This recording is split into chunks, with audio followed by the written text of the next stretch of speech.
வணக்கம். இன்றைய குறள்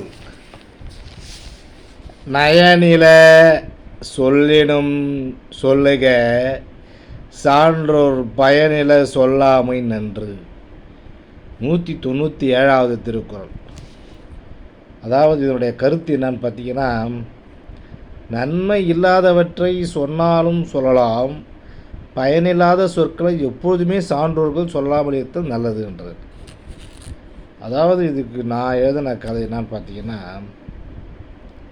அந்த ஊரில் தேர்தல் நடக்கும் போது, தேர்தல் சமயம் அது, பிரச்சாரம் தீவிரமாக உள்ள போது 2 பிரதான கட்சிகளுடைய வேட்பாளர்களை மட்டுமல்ல மற்ற கட்சிகளுடைய வேட்பாளர்களையும் அழைத்து அந்த தொகுதியில் உள்ள ஒரு மண்டபத்தில் உட்கார வைத்து பிரபல செய்தி சேனல் ஒன்று நிகழ்ச்சிக்கு ஏற்பாடு செய்திருந்தது. அதில் ஒரு வேட்பாளர், என்னை ஜெயிக்க வைத்தால் நான் அனைவருக்கும் வேலை வாங்கி தருவேன் என்றார். இன்னொரு வேட்பாளரோ, அனைவருக்கும் ரேஷன் பொருட்களை வீடு தேடி கொண்டு வந்து கொடுப்பேன் என்றார். முக்கியமான கட்சியின் 2 வேட்பாளர்கள் ஒருவரோ, என்னை ஜெயிக்க வைத்தால் நான் பெண்களுக்கு இலவசமாக மாதம் நாப்கின் வழங்குவேன் அப்படின்னு சொன்னார்.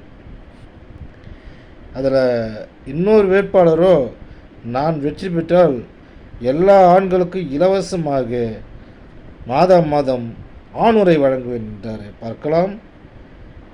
இதை கேட்ட அனைவரும் சிரித்து விட்டனர். அப்போது வள்ளுவர் அங்கே வந்து, நன்மை இல்லாதவற்றை சொல்லலாம், பயனில்லாத சொற்களை எப்போதுமே சான்றோர்கள் சொல்லாமல் இருப்பது நல்லது என்றார். இந்த 2இல் எது நன்மை இல்லாதது, எது பயனில்லாதது என்பதை பொதுமக்களே கூற வேண்டும். அதாவது ஒரு கட்சியினுடைய வேட்பாளர்கள் நல்லதில்லாத பயனில்லாத வாக்குறுதிகளை கொடுத்தாலும் கொடுக்கலாம், அதாவது நன்மை இல்லாத வாக்குறுதிகளை கொடுத்தாலும் கொடுக்கலாம். ஆனால் பயனில்லாத வாக்குறுதிகளை கொடுக்கக்கூடாது. வாக்குறுதிகள் வேட்பாளருக்கு மட்டும் கிடையாது, பொதுமக்களும் பேசுகிறாங்க. நான் ஒரு நிகழ்ச்சி சொல்கிறேன், நல்லா புரிஞ்சுக்கோங்க. ஒருத்தர் போயிட்டு ஒரு கடையில் போயிட்டு ஒரு ஆர்டர் கேட்குறாரு. அந்த ஆர்டரு கேட்ட கடையில் பொருள் எடுத்துன்னு போய் கொடுக்கும்போது, நான் ஆர்டரே கொடுக்கலையே, நீங்கள் யார், நீங்கள் ஏதோ வந்தீங்க, ஏதோ விசிட்டிங் கார்டு கேட்டீங்க, கொடுத்தேன். ஆனால் பேப்பரில், அதாவது அட்வர்டைஸ்மெண்ட்டு ஆர்டர் வாங்கிட்டு போகிறாரு, கேட்டார், கொடுக்குறாங்க. அப்புறம் அவர் என்ன பண்ணுறாரு, பேப்பரில் பிரிண்ட் பண்ணி எடுத்துகிட்டு வந்து கொடுக்குறாரு. கொடுக்கும்போது, இல்லை அதெல்லாம் நான் ஒன்றும் கொடுக்கலையே. இதுதான் பயனில்லாத சொற்கள். இதைத்தான் வள்ளுவர் என்ன சொல்கிறாருன்னா, அதாவது நன்மை இல்லாத நான் இதெல்லாம் எனக்கு விருப்பம் கிடையாது, நீங்கள் வேறு ஏதாவது பாருங்கள் அப்படின்னு சொல்லி கூட அனுப்பிச்சிடலாம், அது வர. ஆனால் நான் கொடுக்கவே இல்லையே, அது எப்படி நீங்களாக போட்டு நீங்களாக என்கிட்ட காசு கேட்குறீங்க? முன்னாடி காசு கேட்டாலும் என்ன சொல்கிறாங்க, அது ஏமாற்றிடுவீங்க, நீங்கள் போடுறீங்களோ போடலையோ எனக்கு தெரியாதுங்க, அதனால். ஆனால் உங்கள் மேலே நம்பிக்கை வச்சு, உங்கள் மேலே ஒரு ஒரு அபிமானம் வச்சு ஒரு தொழிலை செஞ்சு எடுத்துக்கிட்டு வரோம். ஆனால் என்ன பண்ணுறீங்க, நான் ஒன்றும் இதெல்லாம் நாங்கள் கொடுக்கவே இல்லையே, இதெல்லாம் யார் நீங்கள், நான் இது என்னை மீறி நீங்கள் போட்டிருக்கீங்க.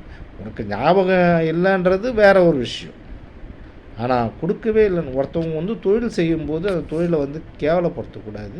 தொழிலில் மட்டும் கிடையாது, மக்கள்கிட்ட இப்போ ரொம்ப ஞாபக மருதி அதிகமாக இருக்குது. சொல்ல காப்பாற்றுறது கிடையாது, அதுதான் பயனில்லாத சொற்கள்ன்றார். சொல்ல காப்பாற்றலைன்னா அப்புறம் எதுக்கு நீங்கள் உயிரோட வாழறீங்க நான் கேட்குறேன். அது செத்து போகலாமே. அதுக்கு ஒரு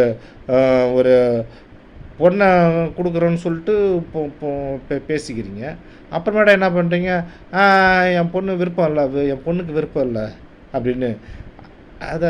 அதெல்லாம் எவ்வளோ ஒரு பெரிய, அதை விட செத்து போடலாமே அதை விட. அதுதான் வள்ளுவர் இங்கே சொல்கிறார். பயனில்லாத சொற்களை சொல்கிறது எதுக்காக அந்த மாதிரிலாம் நீங்கள் வந்து பேசுகிறீங்க? அதுக்கு நன்மை இல்லாத சொற்களை சொல்லலாம், அது வேறு விஷயம். ஆனால் பயனில்லாத சொற்களை சொல்லக்கூடாது. நன்றி, வணக்கம். நாளை மறுபடியும் சந்திப்போம்.